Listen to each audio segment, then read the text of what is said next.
So ito yung kanilang Lomi Batangas Overload mga beshi. 35 dirhams naman ito mga beshi. Good for 2 na to mga beshi kasi sobrang overload siya oh. Tahong, ang laki ng tahong mo beshi ha. Yeah. So nandito tayo ngayon sa may Barrio de Pugon mga beshi. Ito yung kanilang place. Bakery products mga beshi dito sa may Barrio de Pugon. At i-ask natin ang kanilang best seller mga beshi. Mag-order na ang ating Miss Isabella. So ito yung kanilang Lomi Batangas Overload mga beshi. Meron siyang lumpiang Shanghai tapos meron siyang chicken skin, tapos may paitlog, tapos meron siyang meatballs. Ayan o, hawakan natin meatballs. Nahating meatballs pala mga beshi.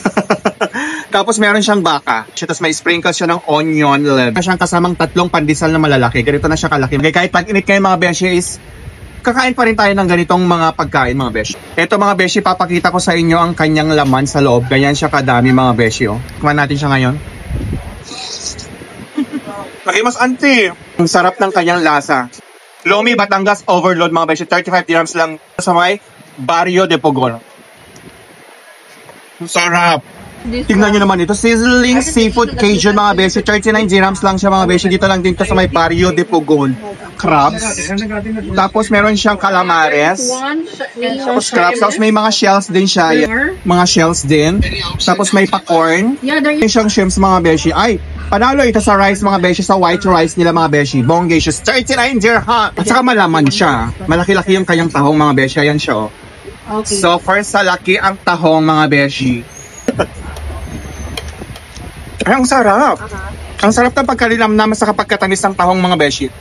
Chicken dinakdakan. Kanilang bagong menu mga beshi, dinakdakan na may kasama ng rice. 25 dirhams naman ang ganitong kalaki ng mga beshi. Meron silang talabat, meron silang sa Deliveroo, karim, sa kanon mga beshi. Sisig isaw mga beshi, 15 dirhams lang to para sa mga single na tulad natin mga beshi. Nasa siyang adobo mga beshi. Para sa mga vegetarian mga beshi, kayo mag-order dito ng dinakdakan na talong mga beshi for just 15 dirhams kasama na ang rice. Panghuli natin ang panghimagas nila mga beshi. Coffee jelly, 17 dirhams naman yung ganito kalaki. Meron siyang jelly, tapos may coffee, tapos meron siyang pasago mga. Then may pa-whipped cream, tapos meron siyang syrup na chocolate. Tapos meron din silang buko pandan mga beshi. Perfect na perfect talaga ito sa tag-init. Hindi mawawala ang halo-halo ng ating mga kababayan mga beshi. 10 dirhams lang itong ganitong small. Meron siyang pasaging, meron siyang kamote, tapos may ube, tapos de coco, kaong, cheese din siya mga beshi. Ang daming sahog na itong 10 dirhams lang mga beshi na halo-halo nila dito sa may Barrio de Pugon. Nagatusahog na mga beshi.